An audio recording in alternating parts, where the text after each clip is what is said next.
அதற்கு அந்த கருப்பு வண்ண ஆற்றல் தூண் சொல்லுது, நான் இந்த உலகத்தோடைய ஒரு ஆற்றல்.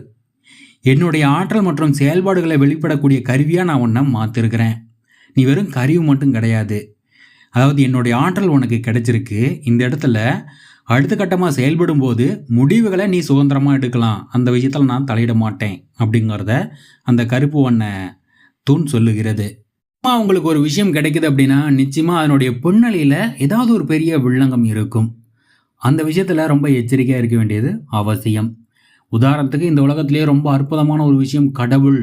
அவர் உங்கள் மீது எந்த வகையான சந்தேகம் மற்ற ஒரு அன்பை கொண்டிருக்கிறார் அப்படின்னு எந்த மதத்துக்காரங்க சொன்னாலும் அந்த கடவுளை நம்பினாதான்பா உங்களுக்கு அது கிடைக்கும் அப்படின்னு சொல்லுவாங்க. அப்போ கடவுள் கூட நம்ம நம்பிக்கையை எதிர்பார்க்கிறார். ஸோ அவருக்கு ஒரு தேவை இருக்குது. அதனால் தேவையில்லாமல் எவனுமே எதையும் ஒருத்தனுக்கு கொடுத்துட மாட்டான் அப்படிங்கிறத விதி. இதுவும் ஒரு அடிப்படை விதி. ஸோ அதன் அடிப்படையில் கண்ணனுக்கு இந்த கேள்வி வருது. சும்மா எடுத்து உன்னுடைய ஆற்றலை எனக்கு கொடுத்துட்டுன்னு சொல்கிறியே, நிச்சயமாக அதுக்கு பின்னாடி ஏதோ விஷயம் இருக்குது, அது என்னென்னு சொல்லு அப்படின்னு சொல்லி அவன் கேட்குறான்.